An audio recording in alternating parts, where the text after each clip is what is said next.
El Ku Klux Klan es una organización de extrema derecha estadounidense, xenófoba, racista, intolerante, que en el fondo simboliza el poder invisible de la raza blanca.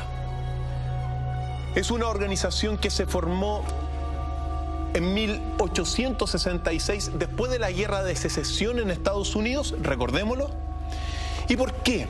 Porque la Guerra de Secesión, en el fondo, combatieron en Estados Unidos una mayoría de estados del sur que eran pro esclavitud. Y los estados del norte querían abolir la esclavitud. Ganaron los del norte, en consecuencia se abolió la esclavitud. Eso fue en 1865. Al año siguiente, en Tennessee, se organiza, primera vez, digamos en un primer momento, como un club social, el Ku Klux Klan, que en el fondo lo que quería era seguir manteniendo las tradiciones esclavistas que habían imperado durante toda la historia en Estados Unidos. Y tan pronto se organizan, es verdad que en un principio quisieron ser un club social, pero inmediatamente comenzaron las correrías y la persecución en este primer instante, sobre todo contra la población negra de Estados Unidos, afroamericana, que habían inmigrado y que habían trabajado toda la vida como esclavos. Esa es la ideología fundamental, racista. Es el racista completamente intolerante, y buscan la supremacía y creen en la supremacía de la raza blanca por sobre el resto de razas de la tierra. Entonces comienzan con mucho simbolismo, se comienzan a encapuchar y salen a imponer noches de terror en esta primera etapa sobre la población negra, ¿ya? Asaltan escuelas, se meten a las casas para poder, en el fondo, capturar y también matar a muchos negros en aquel tiempo. Hay un simbolismo que siempre vale la pena recordarlo, Jean-Philippe, que es el simbolismo de la cruz quemándose. ¿Qué significa ese simbolismo? Lo tenemos en el siguiente video. Si quieres, vamos a verlo, señor director. ¿Lo tienen listo? Pasemos a revisar de inmediato ese video al que hace mención entonces Cristian Contreras. It is dark now. Out of the darkness comes the light. The whole world does not understand the Klan. They have mess about it. They have misunderstanding. We are for the white race only. You see, one light becomes many lights. The eternal light. The eternal light of the Ku Klux Klan. You choose to accept the light? Yes, sir. No niggers, no parasitic, blood-sucking Jews, just white people. White people with damn mad white people with fire. That's what it's all about. For God! For God! For the white race! For the white race! For our children! For our children! Estos son documentos fílmicos de hace muy recientes son. Y fíjate tú que hasta el día de hoy se sigue promoviendo. Ahora es más pequeño, obviamente, la gente que sigue al Ku Klux Klan, pero es bueno señalar lo siguiente. Hoy día, más o menos, miembros del Ku Klux Klan hay entre 3.000 a 5.000 miembros activos del Ku Klux Klan. Sin embargo, después de la Guerra de Secesión eran muchos más. Efectivamente, o sea, ahora está un poco disminuido, pero también es bueno señalar que toda esta defensa e intolerancia de la raza blanca impuesta por el Ku Klux Klan y que viene de la historia antes de esta guerra de secesión, igual se ha quedado impregnado en digamos, como la cultura colectiva de Estados Unidos en gran medida. Eso hay que señalarlo. Pero bueno, de hecho, se nota mucho cuando hacen el mapa electoral para las presidenciales de Estados Unidos. Generalmente el país se divide. Cuando ponen un color y otro, el país se divide entre los estados del norte y los estados del sur. El estado del sur, por lo general, apoyando a los republicanos y a los demócratas en el norte. Efectivamente. ¿Y qué también pasa, Jean-Philippe? Así como tú lo dijiste, o sea, se van marcando estas diferencias. El Ku Klux Klan comienza a tener mucha relevancia, sobre todo en los estados del norte, en aquel fines del 1800 y comienzos del siglo XX. Porque piensa tú que inmediatamente se pone en contra de la ley, porque la ley era abolir había, digamos, suspendido la esclavitud. Entonces se ponen inmediatamente a defender una situación que va en contra de la ley de los mismos Estados Unidos. Logran tanto importancia que por ahí, por 1920 aproximadamente, llegan a tener más de 500.000 miembros activos. De hecho, a principio, también por 1925, realizan una convocatoria en Washington donde congregan a 40.000 personas marchando frente a la Casa Blanca, para que uno dimensione lo que fue el Ku Klux Klan en su momento dado. Por un lado, se le vetaba, pero por otro lado, igualmente iban en contra de todo lo establecido. Y tenían una representatividad importante en la población también. Y es que es efectivamente, Jean-Philippe, es decir, el Ku Klux Klan, miembros del Ku Klux Klan están metidos en el fondo, y estuvieron metidos sobre todo en aquel tiempo de principios del siglo XX, en cargos de poder en todas partes de Estados Unidos. En los tribunales de justicia, en el Parlamento, en el Congreso, en las empresas. Claro, porque también esta discriminación contra los negros y también, digamos, apuntaba a una situación económica, es decir, no pagarle a una persona para que trabajara como esclavo es bastante más económico que tener que pagarle y respetarle los derechos. Entonces va cambiando y se va acentuando todo esto en el sentido de que, a pesar de que se va siendo proscrito por un lado por las leyes, igual se siguen moviendo e incluso matan a muchas personas, y todos los miembros del Ku Klux Klan quedan impunes. No son castigados, son liberados. Y eso es así. La cosa comienza a ponerse un poco más, de alguna forma, digamos, dualista. Cuando la población negra, por ahí por 1960, decide comenzar a manifestarse, porque las leyes estaban a favor de ellos. Y se comienzan a manifestar. Aparece en ese 1960 aproximadamente Martin Luther King como un líder de los derechos de los negros. Tan pronto aparece, es declarado por el Ku Klux Klan como el peor enemigo. Lo califican hasta de Martin Lucifer. Así lo dicen. Tenemos una declaración de ese año 1960, señor director, donde aparece miembros del Ku Klux Klan hablando en contra de Martin Luther King, porque esto va a dar inicio a la última etapa, quizá una de las más dramáticas y trágicas en la vida, digamos, de la cultura, sí, de la cultura estadounidense, también por los desastres que ocurren simbólicamente. Veamos ese video. El movimiento por los derechos civiles iba adquiriendo mayor empuje, y su dirigente más querido se convertiría en el enemigo más odiado por los hombres del clan.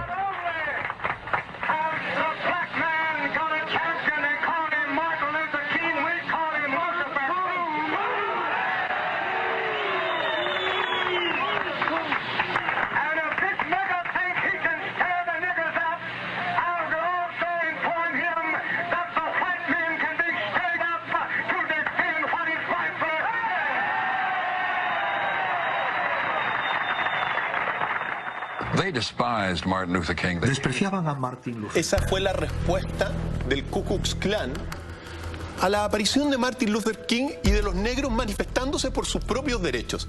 Ahora, ¿qué es lo que sucede después de esta declaración? Esta declaración da paso inmediatamente después a uno de los acontecimientos más horrorosos realizados por el Ku Klux Klan. ¿Qué pasó? Que fue el asesinato con unas bombas de 3 niñitas de 14 años en el famoso incidente de la iglesia baptista de la calle 16 en Birmingham, que le decían Birmingham Bomb. de tantas bombas que ponían ahí los miembros del Ku Klux Klan. En esta iglesia, que es la iglesia baptista de la calle 16, un domingo de septiembre de 1963, un bombazo mató a 4 niñitas de 14 años. Y esto conmocionó completamente a la población estadounidense, porque fue devastador, como estamos viendo acá, lo que quedó.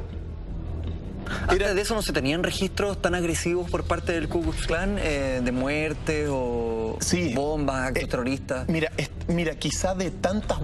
Estas bombas, a nivel de atentados de bombas, este es el más importante cometido por el Ku Klux Klan, en su intolerancia, en su creencia de que son superiores a los negros y a todo el resto en el fondo.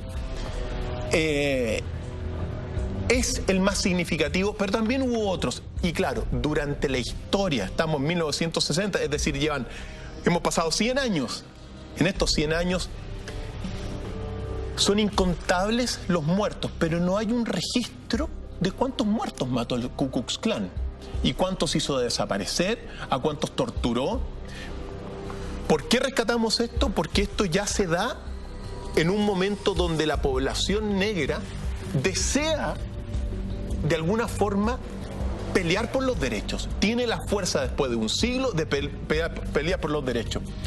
Este acontecimiento de 1963 en la iglesia baptista marca ya una intervención ya más política de los gobiernos de Estados Unidos en términos de la comunicación a la población mundial de que el Ku Klux Klan ya no lo estaban considerando y estaba perdiendo completamente prestigio porque fue un acto horrible.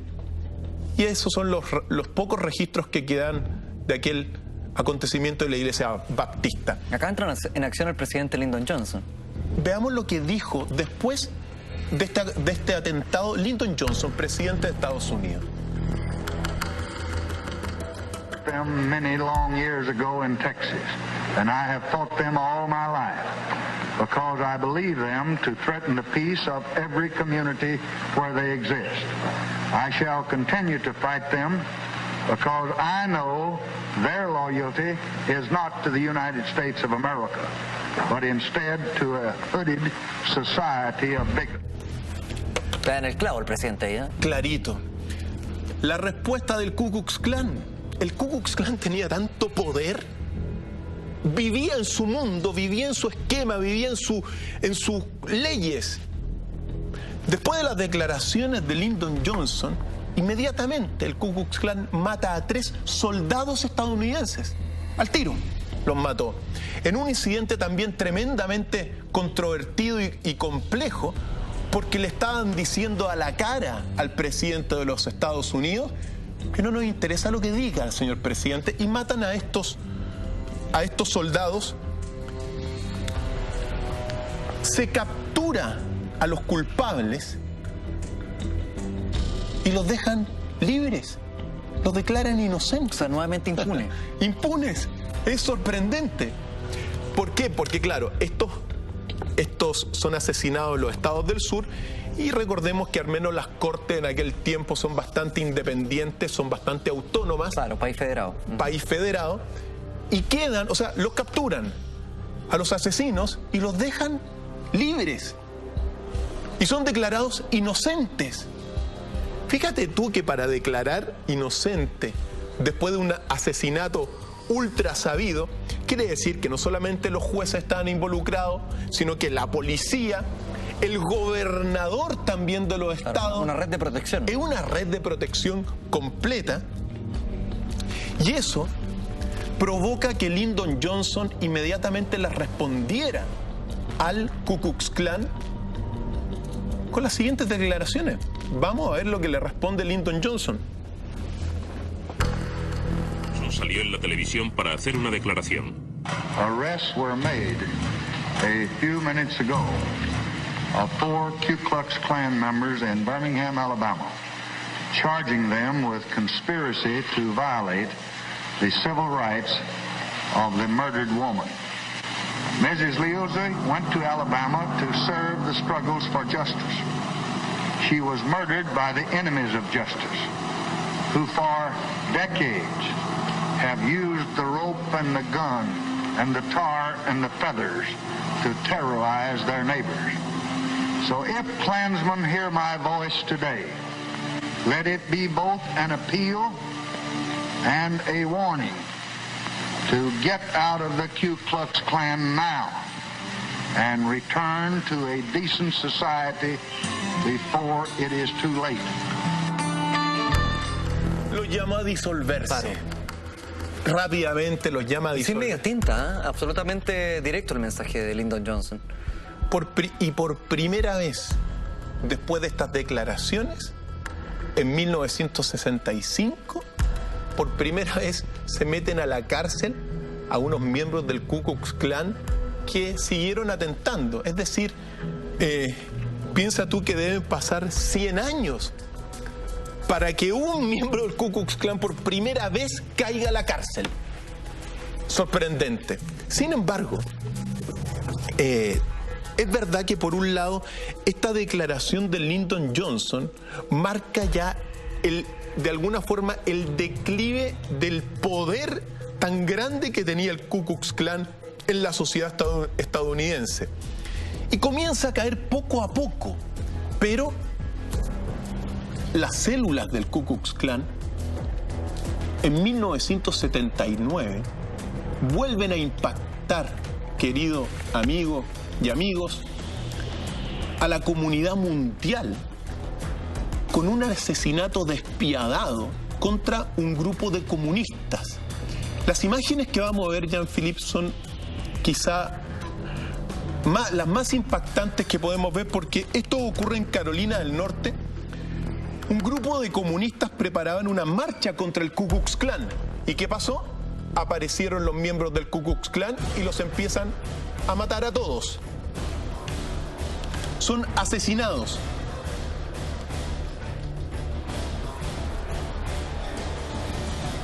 Como lo estamos viendo en este minuto. Aparecen sin las capuchas, aparecen a rostro descubierto. A rostro descubierto en esta ocasión, y matan a los comunistas y se van. Esta grabación fue tremendamente impactante porque es un ajusticiamiento en 1979. En plena Esto vía ocurrió pública. el 3 de noviembre de 1979. Es decir, hace poco tiempo. Manifestando la intolerancia. ¿Por qué hemos traído esto? Porque tan importante como el asesinato de la iglesia baptista es este asesinato contra los comunistas, porque en el fondo van mostrando una sociedad estadounidense donde este resentimiento, esta intolerancia sigue viva, y uno la puede ver, por ejemplo, en varios acontecimientos actuales. Hay mucha intolerancia contra personas que piensan distintos, atribuyéndose, al menos en este caso el Ku Klux Klan, que son el principio y el fin del universo y que todo el resto somos personas que no valen la pena, ¿te das cuenta? ¿Por qué decimos esto? Porque si uno ve los acontecimientos, por ejemplo, hoy día cuando estos jóvenes, muchos jóvenes se meten a escuelas a matar a personas. Es un pan de cada día hoy en día en Estados Unidos, estas matanzas. Sí. Es intolerancia. Eso es, de alguna forma, estos resabios de esta intolerancia del Ku Klux Klan. Hasta de un odio a sí mismo, incluso en algunos momentos. Ese asesinato, el primero de todos, ¿te acuerdas? En Columbine High School, tenía también concentradas muchas otras cosas. Un odio hasta el mismo hecho de existir dentro de esa misma escuela, de ser marginado. Bueno, ¿para qué hablar de la ley de armas que existe en Estados Unidos? Así es. Es decir, hay dentro de la ideología del Ku Klux Klan, de este poder invisible del hombre blanco. Primero hay un error, y es bueno señalarlo, porque es un error pensar que existe la raza pura. Esta ideología que tuvo una cima, un clímax con Hitler. Claro. Es un error porque genealógicamente nadie tiene raza, digamos, una sangre pura. Todos son mezclas. Absolutamente todos. De hecho, lo más lindo que ha pasado finalmente es con la mezcla de raza. Y lo más lindo, y también enriquece a la persona. Entonces parten de un error fundamental los del Ku Klux Klan en este acontecimiento, que se va de alguna forma quedando en el ideario colectivo de muchas personas en Estados Unidos.